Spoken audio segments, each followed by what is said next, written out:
Kona and Xander are having a play date while I film this, so if you hear barking of any kind, that's what it is. Sorry.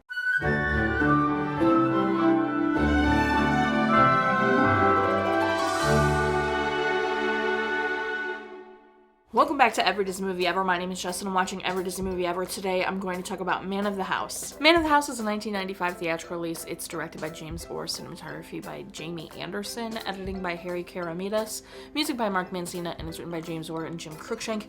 James Orr and Jim Cruikshank I covered in the video about young Harry Houdini. The link will be in the description. Jamie Anderson is best known for Grosse Pointe Blank, Bad Santa, The Gift, and What's Love Got to Do with It. Harry Keramidas is best known for Back to the Future 1 and 2, Judge Dredd, and Contact. Mark Mancina is best known for Speed, Tarzan, Training Day, and Bad Boys. The film stars Jonathan Taylor Thomas, Chevy Chase, Farrah Fawcett, Zachary Brown, Nicholas Garrett, George Wendt, David Shiner, Art LaFleur, Christopher Miranda, and Spencer Vrooman. Jonathan Taylor Thomas plays Ben, and I covered him in the video about The Lion King. The link will be in the description. Chevy Chase plays Jack and is best known for Caddyshack, National Lampoon's Vacation, Fletch, and Three Amigos. Farrah Fawcett plays Sandy and is best known for Saturn 3, Logan's Run, The Cannonball Run, and Charlie's Angels. Zachary Brown plays Norman and is best known for Shiloh 2, Shiloh Season, The Pretender, ER, and This. Nicholas Garrett plays Monroe and he's best known for Sunday in the Park with George and This. George Wendt plays Chet and is best known for Cheers, Fletch, Forever Young, and Spice World. David Shiner plays Lloyd and is best known for Cirque du Soleil Cusa, The Last Seat, Marceau, and Lorenzo's Oil. Art LaFleur plays Red and is best known for The Sandlot, Cobra, The Blob, and Field of Dreams. Christopher Miranda plays Hank and is best known for Family Album, My Life, ABC Weekend Specials, and This. Spencer Vrooman plays Daryl and is best known for Casper, Fearless, This Is Not a Robbery, and This. The film took $22 million to make and only made $40 million. That is a huge disappointment. It has a 14% on Rotten Tomatoes, which is not good. And I watched it on HBO's streaming service. Whether you have HBO Go or HBO Max, it is available on there currently. I have pretty polarizing feelings about this film that bring me to an average feeling about it, which is pretty funny. The film itself is funny. I laughed genuinely. There were quite a few moments that I thought were hilarious. But then on the other end, there's so much like random, bland nonsense in it that it brings me to middle ground where I was like, okay, the movie's fine. Because the humor is great, but I almost expect way more humor with Jonathan Taylor Thomas and Chevy Chase in a movie bouncing off each other. I expected more. Chevy Chase is so funny. Caddyshack, the vacation movies, the SNL, like, he is so funny. I know how funny Chevy Chase can be. I love him. His weekend updates still kill me to this day. And then Jonathan Taylor Thomas was like the king of kids' sarcasm in the 90s. So it's just like, I feel like there could have been so much more comedy between them, and there wasn't, which was disappointing. But there was enough comedy that had me laughing.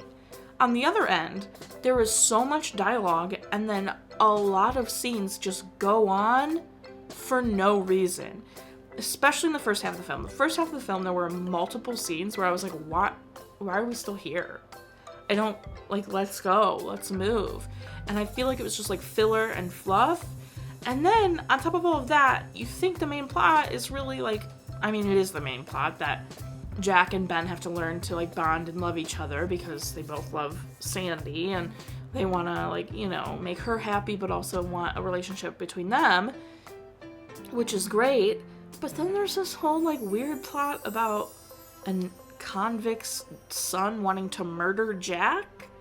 And that's supposed to be the thing that like brings Jack and Ben together, which is ridiculous because that's not gonna happen to every family that is molding and melding together. You'd almost want it to be something that happens naturally and that is very relatable, but no, they make Jack being chased by murderers the thing that brings Ben and Jack together finally, and that's just ridiculous in my opinion. And the whole murder plot was completely unnecessary. They could have done anything, you know, but they did that. And then on top of all of that, we have the Indian guide stuff. Now here is the deal with that.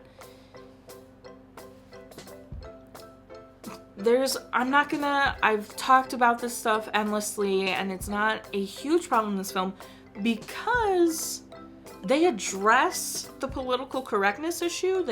They mention it more than once. They talk about how it's inappropriate to be appropriating that culture in a scene. They talk about how it's offensive to talk the stereotypical Native American way because they didn't actually talk like that. They talk about how it's important to bring in the Native American man to like help make sure the Indian guides are doing the actual appropriate and learning about the actual culture and all of that. They really touch on those topics, which I was shocked about because this movie came out in 1995. And then on top of that, in one scene, a grown man talks about how every American male over 40 is emotionally constipated, and that's stupid. And when it comes to that stuff, the political correctness and the emotional awareness and availability of grown men, ahead of its time. Light years ahead of its time. I was genuinely surprised and shocked. I was very, like, okay. There were still some issues with the Native American stuff, but, like, they were trying, and that is huge to me. And then the Constipated Man, that was amazing. I was so thrilled about that. I know I just like randomly went on for a while, but it's true. I just like the movie was really funny and had a lot of heart, and the found family aspect I love so much. But then it was like really bland and not well written and kind of bad, which makes me really sad. So it put me in middle ground. A couple things I want to mention. There was a Lion King Easter egg. Jonathan Taylor Thomas was reading some sort of comic book or magazine, and on the back was the Lion King advertisement and poster, which was hilarious to me because he's Simba. Young Simba in The Lion King, so they did that as a little nod. And then rollerblading is starting to become a thing. We just did Freaky Friday, and she rollerbladed a lot in that movie, and now Jonathan Taylor Thomas's character rollerblades in here, and that is what's giving me the 90s vibes. His outfits are also very 90s, but the rollerblading, the rollerblading was huge in the 90s. For those of you who weren't alive, or don't remember, or weren't into it, rollerblading was huge. My mother loved to rollerblade, and the only reason she stopped was because we moved into a neighborhood that had mega hills where there was no way she'd be able to rollerblade. Crazy. Overall, I love Jonathan Taylor Thomas and Chevy Chase and Farrah Fawcett. I thought they were cute. I thought they were fun. I thought the film had a lot of funny moments, but overall it was pretty bland. But that being said, I did come away liking the movie. I did leave with a smile on my face thinking it was cute and that it was fun. But I'm a reviewer, so I'm gonna critique it. So I liked it, but it's not great. My final rating is 6 arrows out of 10. Our total movie count is. Parent death toll and cry count are still the same. If you want to keep up with the movie I'm watching when, follow me on Instagram or Twitter. You'll find out what movie I'm watching when. I put up videos every Monday and Friday and sometimes Wednesday. Join my Patreon. We're doing patron requests now as a bonus content series where if you have a movie you want me to watch that isn't Disney and to review just like this, you can request it. You have to be the Donald, Minnie, or Mickey patron member to do that. You will not get access to that if you are just a Goofy member. As a Goofy member, you only get early access to videos. You can see Disney videos a week in advance. So every Monday, you will get the next Monday's video. And every Friday, you'll get the next Friday's video on Patreon. Until next time, comment, link, subscribe, and how much love you are, so you do, and don't be the murdering convicts about it. Guys, I feel like I went on a little bit. But that's okay. It's okay. It's okay. Okay. Okay.